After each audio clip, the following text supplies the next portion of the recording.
Halo, salam sejahtera. Kembali ditanyakan dokter ya. Sebelumnya saya mau berterima kasih kepada teman-teman. Video kali ini kita buat spesial ya. Untuk perayaan kemarin sudah mencapai 30.000 subscriber. Yeay. Nah, saya kemarin sempat menanyakan kepada teman-teman topik apa yang mau dibahas pada perayaan kali ini. Ya sebagai peringatan aja sih ya.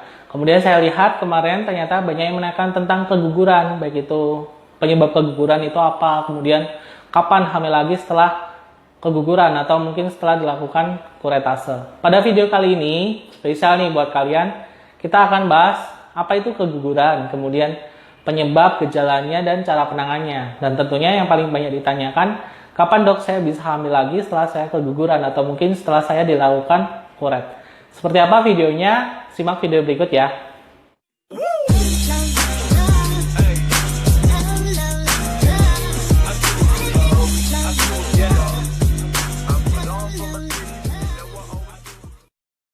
Sebelumnya kita bahas dulu tentang definisi dari keguguran. Keguguran kalau secara medis kita sebutnya sebagai abortus ya.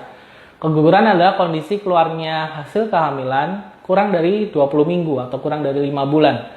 Nah, ini kalau kita ibaratkan jadi si janin, bakal janin ini belum bisa keluar, belum bisa hidup di luar rahim.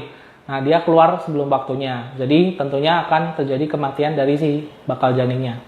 Gejalanya apa saja? Gejala yang dirasakan ibu paling umum adalah kram perut, terutama bagian bawah. Ini disebabkan karena kontraksi dari otot rahim. Kemudian juga pastinya akan disertai dengan keluarnya darah.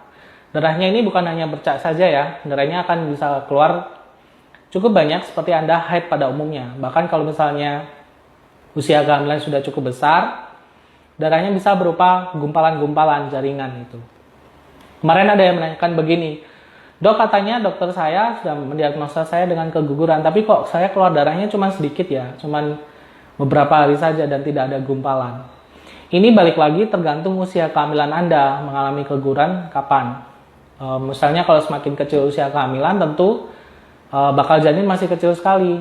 Sisa-sisa darah jaringan yang keluar juga tentunya sedikit sehingga tidak jarang keluarnya hanya berupa darah tidak begitu banyak. Tapi kalau misalnya semakin besar usia kehamilan, janin sudah mulai terbentuk dengan baik, sudah ada kepala, badan, dan lain sebagainya, akan keluar darahnya tentunya lebih banyak, bahkan sampai terjadi keluarnya gumpalan-gumpalan darah itu tadi. Kemudian penyebab dari keguguran ini sebenarnya apa? Penyebab dari keguguran sekitar 50% kasus tidak diketahui penyebabnya. Jadi ya ibu mengalami keguguran, dicari sebabnya tidak jelas. Namun secara teori, beberapa penyebab keguguran bisa disebabkan yang pertama karena penyakit dari ibu. Ibu yang mengalami misalnya diabetes, kemudian mengalami penyakit-penyakit hormon, dan misalnya karena ada infeksi, TORCH misalnya, seperti tokso, rubella, dan lain sebagainya, itu bisa menyebabkan terjadinya keguguran. Atau bisa dengan ibu yang mengalami kondisi rahimnya lemah. Jadi kondisi mulut rahimnya tidak bisa menopang kehamilan secara baik sehingga risiko untuk terjadinya keguguran sebelum janin bisa hidup atau juga risiko terjadinya kelahiran prematur. Sebab lainnya bisa disebabkan karena proses autoimun. Jadi autoimun itu kan kondisi imun ibu menyerang tubuh ibu sendiri sehingga ada beberapa kondisi seperti misalnya lupus itu bisa menyebabkan risiko terjadinya keguguran atau penyebab lain seperti pengentalan darah. Pengentalan darah itu juga bisa terjadi. Sindrom pengentalan darah terjadi pada ibu yang juga sering terjadi, menyebabkan terjadinya keguguran. Kemudian penyebab-penyebab lain seperti ibu yang mengkonsumsi obat-obatan, kemudian obat-obatan selama hamil yang ternyata obat-obat itu tidak disarankan dikonsumsi pada kehamilan, dan juga penyebab yang lainnya disebabkan karena ibu yang mengalami kondisi medis tertentu. Misalnya pada rahimnya ada kelainan seperti ada miom, ada kista atau penyakit pada rahim yang lainnya. Nah, sebab yang paling sering juga disebabkan karena kelainan kromosom. Jadi kan untuk bisa terjadi kehamilan harus ada sel telur dan sel sperma yang menjadi satu, saling membuahi. Sel sperma ini membuahi sel telur. Ketika terjadi ada kelainan kromosom pada sel sperma atau sel telurnya, menyebabkan pertumbuhan janin tidak bagus dan dia rentan mengalami keguguran. Jadi sebabnya banyak sekali. Kalau misalnya mau dipilah-pilah juga cukup banyak. Tapi ternyata di lapangan sekitar 50% kasusnya itu tidak diketahui penyebab kegugurannya itu apa. Kemudian macam-macam dari keguguran. Secara umum keguguran ada 3 ya kalau secara umum nih. Yang pertama adalah ancaman keguguran, yang artinya ibu mengalami tanda-tanda keguguran tapi janin masih bisa diusahakan untuk dipertahankan. Jadi baru berupa ancaman saja. Ibu mengalami perdarahan, mengalami kram perut, tapi janin ini masih bisa hidup di dalam rahim. Kemudian juga bisa terjadi keguguran yang komplit atau abortus komplit. Jadi ibu mengalami keguguran, semua jaringan termasuk bakal janin keluar secara sendiri. Jadi spontan dia keluar semua sehingga rahim ibu sudah bersih. Dan juga ada kehamilan abortus, keguguran incomplete, tidak komplit. Jadi ibu mengalami keguguran tapi masih ada sisa-sisa jaringan di dalam rahim Anda, misalnya selaput ketuban, plasenta, atau mungkin jaringan dari si janinnya.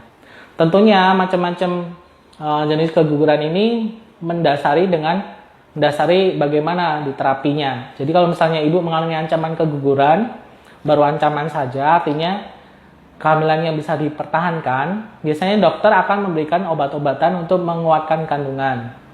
Dan juga ibu akan disarankan bed rest, istirahat baring 24 jam.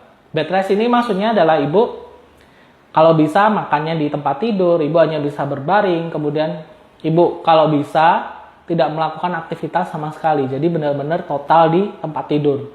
Jadi itu disebutnya bed rest. Nah, itu biasanya kalau misalnya ibu mengalami ancaman keguguran, dokter akan menyarankan seperti itu.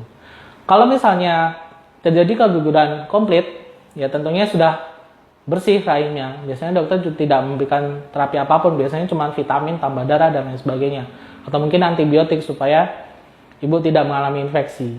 Nah, kalau misalnya masalahnya gini, kalau misalnya kegugurannya ada incomplete, jadi masih ada sisa jaringan di dalam rahim, tentunya ini harus dikeluarkan, karena kalau tidak, ibu bisa mengalami resiko perdarahan, kemudian resiko infeksi, dan tentunya ibu jadi tidak bisa langsung program hamil, karena masih ada sisa jaringan di dalam rahim. Nah, pada kondisi keguguran yang masih incomplete, yang masih ada sisa-sisa jaringan di dalam rahim, dokter akan memberikan obat-obatan baik itu minum atau mungkin yang dimasukkan ke dalam liang misfinya.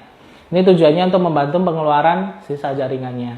Nah, kalau misalnya kondisinya diperiksa, sepertinya dengan obat ini sulit bisa bersih rahimnya, dokter bisa menyarankan tindakan kuretase atau dikuret.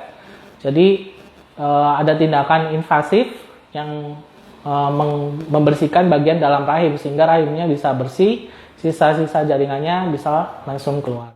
Kemudian kita masuk ke inti pertanyaannya. Jadi bagaimana dok kalau misalnya saya sudah mengalami keguguran, kapan saya bisa hamil lagi? Atau mungkin saya sudah dilakukan kuret, kapan saya bisa program hamil lagi? Jadi begini prinsipnya, kita memakai pedoman dari WHO. Kalau WHO itu menyarankan 6 bulan, setidaknya ibu 6 bulan pertama itu kalau bisa jangan hamil lagi, karena ini bisa meningkatkan resiko keguguran kembali. Namun juga ada penelitian yang terbaru menyatakan 3 bulan batas waktunya. Dan yang paling baru lagi ada yang menyatakan setidaknya ibu bisa mendapatkan haid dulu. Biasanya 1 bulan atau 1,5 bulan. Ibu kalau sudah mendapatkan haid setelah masa nifas keguguran, ibu bisa langsung program hamil lagi. Jadi ini kembali kalau secara teori seperti itu, tapi secara prakteknya kita mikir si emosional ibu, karena tentu kalau misalnya habis keguguran, habis kehilangan, mental ibu jadi down. Ini juga mempengaruhi program hamil untuk berikutnya. Jadi kita balikan lagi ke kondisi ibunya. Kalau misalnya ibunya sudah siap, secara psikis, secara fisik juga sudah siap, bisa dilakukan program hamil lagi. Biasanya menunggu paling nggak ibu harus dapat haid dulu, sekali atau 2 kali, sehingga nanti pertimbangannya mengurangi resiko terjadinya keguguran kembali, dan juga lebih memudahkan dokter menghitung usia kehamilan. Karena kan kalau usia kehamilan kita lihat dari kapan ibu hari pertama haid terakhirnya. Kalau ibu sudah mendapatkan haid, perhitungannya jadi bisa lebih mudah. Kemudian yang pertanyaan berikutnya, dok bagaimana saya mencegah supaya tidak terjadi keguguran kembali? Ini pertanyaannya agak sulit dijawab karena kita harus tahu dulu penyebab kegugurannya apa. Jadi kita bisa mencegah dari kita mengetahui penyebabnya. Meskipun beberapa besar kasus tidak diketahui penyebabnya, namun secara teori kalau misalnya kita tahu penyebabnya, kita bisa tangani.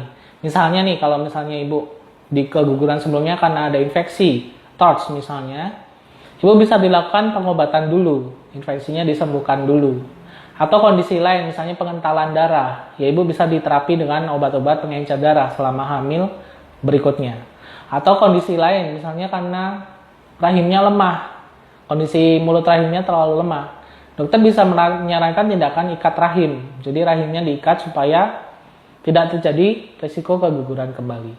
Nah, ini beberapa penanganan pencegahan. Nah, kalau secara umum, yang ibu bisa lakukan di rumah adalah dengan bersama suami tentunya ya, ada pola hidup sehat. Jadi tidak merokok, menghindari alkohol, menghindari obat-obatan kalau bisa, kemudian juga mengonsumsi makanan sehat, olahraga, menghindari stres. Ini penting. Kadang disepelekan, tapi ternyata ini juga memberikan peranan karena tadi salah satu penyebab keguguran adalah karena kelainan kromosom. Kelainan kromosom itu kalau kita ibaratkan ya kualitas sel telur yang kurang bagus, kualitas sel sperma yang kurang bagus. Jadi itu diperbaiki.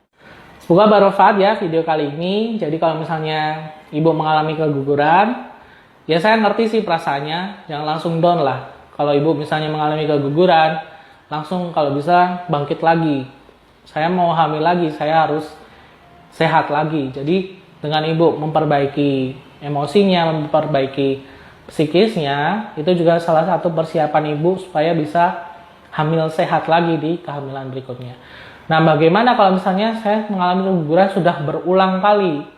Ini penting ibu harus konsultasi dengan dokter kandungan sebelum Anda memulai program hamil, karena ini termasuk kehamilan yang berisiko. Jadi ibu harus mendapatkan pendampingan yang baik dari dokter kandungan Anda.